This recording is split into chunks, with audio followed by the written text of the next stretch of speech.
Hello, Wendy. Hi, Samir. This week, the Bitcoin took a big hit.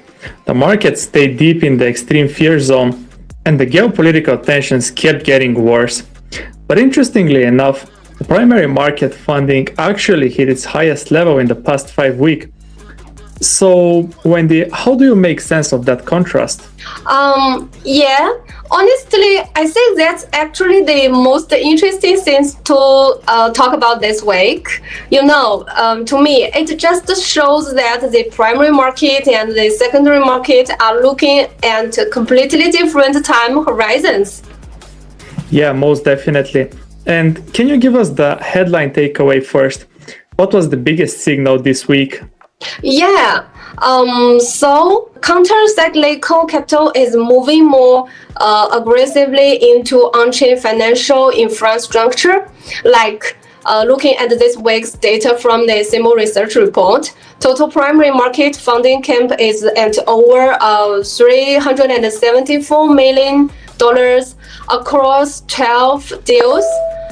That's up to 517% from the previous week. So what that tells us is institutions are becoming way more deliberate about putting money into long-term assets when the market is weak. Oh yeah, I see that. But looking at the broader environment this week, it really wasn't that good. So why do you still see that as such a strong signal? Because the macro backdrop was clearly risk-off. The Synbo report points out that Bitcoin dropped 5% in a single hour, hit a low of 65 and $720, while tensions in the Middle East kept escalating and the overall market sentiment stayed in extreme fear. But you see, venture capital is starting to separate short-term price volatility from long-term infrastructure opportunities, and especially in areas like stablecoins, payments, RWA, and institutional DeFi. Oh yeah, I can see that one definitely. So if we go one level deeper, where exactly is the money going actually? And what were the most important decisions that were taken this week? So there are really three main ones. First, Asian Pacific on-chain financial infrastructure. We saw Startale Group raise $33 million in Series A funding, and behind that, you've got major Japanese tech and financial players making a serious bet. Second, stablecoin cross-border payments. Tazapay raised $36 million in Series B funding, led by Circle Ventures. And that tells us Circle is no longer just issue USDC. They are building vertically across the full stack, from insurance to cross-border payments to settlement. Third, counter-cyclical fund deployment. ParaFi closed $125 million, so that shows you top-tier institutions are not waiting for the market to fully recover before moving in. They are taking positions while fear is still high. Yeah, most definitely. Got it.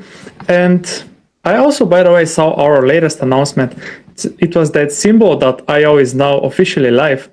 And at the same time, the Synbo camp has also launched. And that would mean that both the product and the broader ecosystem are now really starting to take shape.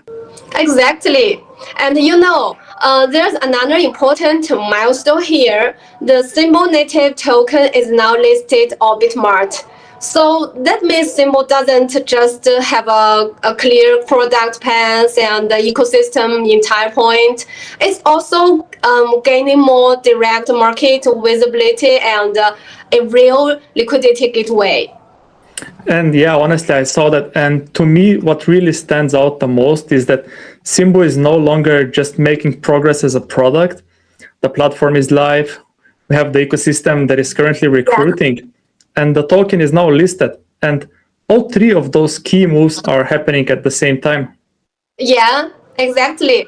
And that means Synbo is gradually becoming real infrastructure that's actually entirely market operation. So for founders, builders, and the community, this is a moment to start paying real attention and to start getting involved. Yeah, most definitely. And all right, this is the Synbo On-Chain Frontiers. We'll be back next time to keep breaking down the shifts that actually matter in the primary market from the Synbo's perspective. Again, huge thanks to Wendy for sharing your insights, and we'll see you again next week. Yeah. Thank you, Samria.